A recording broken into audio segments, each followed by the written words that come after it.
10 മാസം ഉദരത്തിൽ ചുമന്ന് നൊന്തു പ്രസവിച്ച അമ്മയുടെ വേദനകൾ പറയുമ്പോൾ 70 കാലഘട്ടങ്ങളിലെ ചില അമ്മമാരുടെ വേദനകളുടെ കഥ പറയാം നമുക്ക്. അന്ന് 1 ലിറ്റർ അരിയുടെ വില 2 രൂപ 50 പൈസയായിരുന്നു.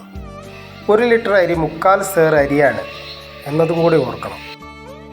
ഈ അരിയുടെ വില 2 രൂപ 50 പൈസ എന്നതാണെങ്കിൽ അന്നത്തെ എസ്റ്റേറ്റ് തൊഴിലാളികളുടെ വേതനം 2 രൂപ 80 പൈസയായിരുന്നു. അരി വാങ്ങിയാൽ പിന്നെ കുറച്ച് പച്ചക്കറികൾ കൂടി വാങ്ങിക്കഴിഞ്ഞാൽ അന്നത്തെ ദിവസക്കൂലി കഴിഞ്ഞു. പാടത്തും പറമ്പിലും പണിയെടുത്ത് ജീവിതം മുന്നോട്ട് കൊണ്ടുപോകുന്ന അവർ ഗർഭിണിയാവുകയും പ്രസവിക്കുകയും ചെയ്യുന്നത് ചിലപ്പോഴൊക്കെ വയലോരങ്ങളിൽ തുണി വിരിച്ചും ഓല മറച്ചുമൊക്കെ ആകുമായിരുന്നു. നെല്ല് കൊയ്തുകൊണ്ടിരുന്ന ഒരമ്മയ്ക്ക് പ്രസവവേദന വന്നു. ആ അമ്മ കൈത്തോട്ടിലിറങ്ങി കയ്യും കാലും മുഖവും കഴുകി. അടുത്ത തോട്ടത്തിൽ തുണി കെട്ടി മറച്ച് പ്രസവിച്ചു. കുഞ്ഞിനെ മാറോട് ചേർത്ത് പാലൂട്ടി.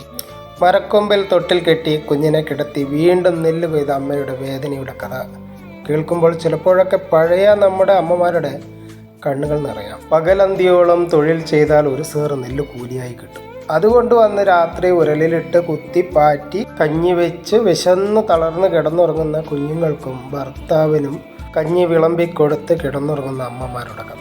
ചോർന്നൊലിക്കുന്ന കൂരയുടെ കീഴിൽ തണുത്തു വിറങ്ങലിച്ച കുഞ്ഞുങ്ങളുടെ പുതപ്പായി മാറിയ അമ്മയുടെ സഹനത്തിൻ്റെയും സ്നേഹത്തിൻ്റെയും വാത്സല്യത്തിൻ്റെയും നോവിൻ്റെയും കണ്ണീരിൻ്റെയും കഥകൾക്ക് മുമ്പിൽ ഇന്നത്തെ നോവും വേദനയും 10 മാസത്തെ കണക്കും.